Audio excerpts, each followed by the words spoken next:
Hey there guys, welcome back to the channel. It's Haslar12 here, and today I am going to be showing you the custom tactics that I used for the past weekend league to hit elite. Please do drop a like and subscribe if you like what you see. And also, just dead quickly, I am running a FIFA 22 giveaway on the channel. More details about that will be coming out soon, and I'll let you guys know how to enter and whatnot and all that good stuff. So obviously make sure you're sticking around for that for your chance to win a copy of FIFA 22. But for now, let's just head straight on into the tactics themselves. So I'm actually going to do it a little bit differently this time. I'm actually going to talk about the tactic and the way it works, so you guys have a bit more of an idea of the kind of thing that I'm going for when I do these tactics. Because it's dead easy for me to sit here and just show them to you, then show a bit of gameplay. But instead, I'm going to go into a little bit of depth about why I pick what I picked. So the defensive style, I go with balanced because I find it to be the best approach. You can pick and choose when to put pressure on your opponent, and some people like to play maybe a little bit more passively, and you can kind of, like I said, pick your moments where you could press forward or sit back a little bit. Sometimes when you press after possession loss, you can sometimes end up with some players out of position that I've noticed. Obviously, I think that happens all the time pretty much. Your players are running around like madmen, and sometimes you can get caught out, especially against better players. So leave that on balance. The width, I put that up to 5. You don't want it too high, obviously, because you'll have a big gap between your right back and your centre back, and the left back and the centre back. But obviously, you don't want it too low to the point where the wingers could just blitz you on the outside. So yeah, I leave that on the default 5 setting. Depth, I pushed it up to 7. I know some people may be a bit uncomfortable playing with a high depth. If you've not tried it, I do recommend giving it a go. It is really effective. But if you want to drop it down a little bit, if you're not very comfortable playing with a high depth like that, then obviously you can. It's not going to affect the tactic too much. It just acts as a bit of an offside trap almost for when you're playing someone and they try to do a through ball from their centre back right up to the striker. A lot of the time with a high depth, you might catch them offside. So it's worth giving a go if you haven't used it yet. But if you want to just drop it down to maybe 4 or maybe 5 or wherever, then it's not the end of the world. The offensive style, again, we're going with balanced. I just think it gives you the best approach. You can kind of pick and choose how you want to play. Some people like to play a possession-based game. Some people like to play quite quick, quite counter-attacking. I know that there are options for that in terms of like fast build-up play and long ball and stuff.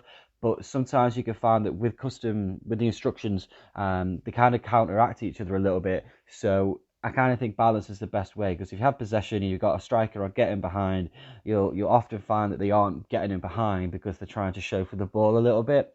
So balanced allows you to kind of pick and choose your moments, and you can make those runs manually anyway. The width, again, I'm just going to stick that on 5. There's not much reason really, in my opinion anyway, to go much higher than maybe 6. I just think that you want it to be just wide enough where obviously your players are obviously wide, but you obviously don't want, where they're too far wide, too far apart from each other. There's also a couple of instructions that you'll see in the actual instructions that will explain that a little bit better. And the same with the players in the box. I've gone with 7 because a lot of the custom instructions have, get into the box for cross anyway on. So if I have that too high, you'll notice that your CDM will be getting into the box. And for this tactic, that's not what we want.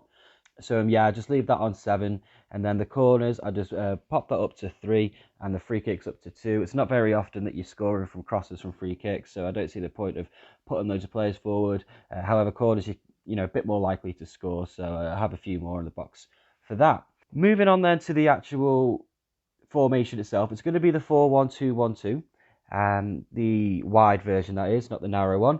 I had such a great time playing with this. I've had some real success with it in FUT Champs, and also I've carried on using it this week in Rivals too. And I've noticed that the way the team plays is just incredible. I've been winning games a lot more often using this tactic and the instructions. So for the strikers, we're going to have one of them. It doesn't matter which one, left or right, is getting behind.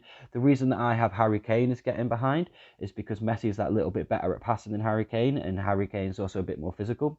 The way it works is Lionel Messi will drop slightly, bring in one of the centre backs further forward, and Harry Kane will be making that running behind, moving the other centre back further back, and creating a big gap between the two centre halves, which obviously you can then exploit with the cam, whose instructions are going to be stay forward, I think it is. I'll go on to it in a second. Stay forward and get into the box for cross. It works really well in tangent with the strikers because the cam can exploit that space in behind really well, with the two centre backs being quite far apart from each other. Yeah, there we go. Stay forward and get into the box for the cross. I just think that I just think that with getting to the box for cross, you can overload the defenders a lot, and if you get a lucky rebound, then the more players you got in the box, obviously the more likely you are to pick up with the ball as well. And also, you got more options for the two wingers who are going to be stay wide and get into the box for cross as well.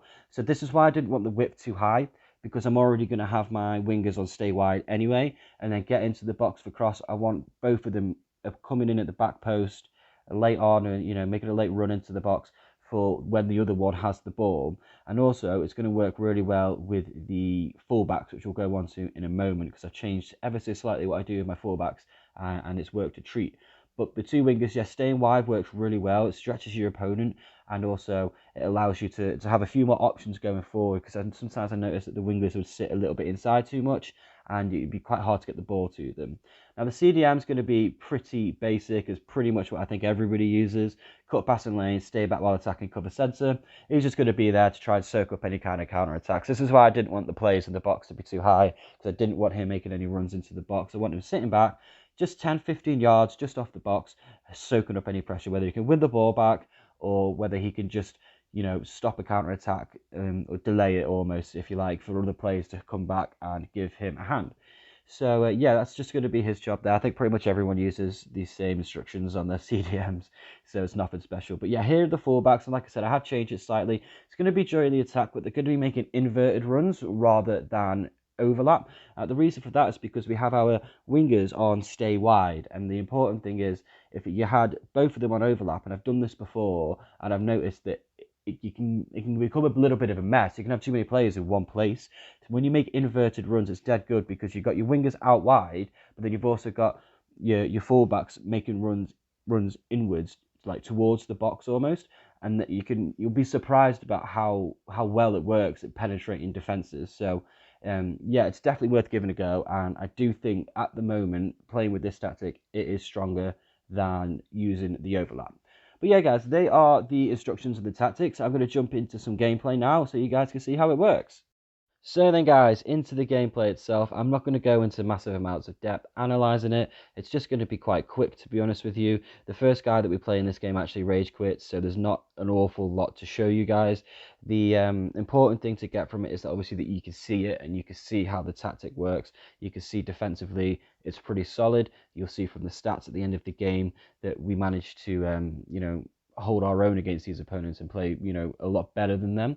And you'll also see that we concede very little in terms of shots against and actual goals.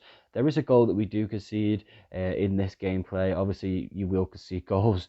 The goal I conceded was a penalty because I have a habit of just doing stupid things. That's just me. Don't do stupid things. I will say about the tactic itself is one thing is most important in my opinion is to make sure that your CDM is always in the right place, kind of thing. By that I mean make sure he's not too far forward. If he is a bit far forward and you do get caught out, it's not the end of the world. It's happened to me a few times. It's just one of those things. You can't constantly have him where you want him to be, but sometimes you might get caught on the counter attack if he's not in the right place too much. But that is something you can deal with. You'll just need to make sure that he's not in the box 24/7. As long as it's not a constant thing, then it should not be an issue. So just make sure it's something that you keep an eye on. The gameplay itself is Division Rivals. I feel like the games in Division Rivals are harder than in FUT Champs. It's Division 1, it always is Division 1 Rivals. I just want you guys to know that this tactic has been working for me against really solid opponents, especially this second guy that we played. He was a really, really good player and he gave me a really hard game. But fortunately for us, we do manage to eventually get that second goal right at the end and get the win.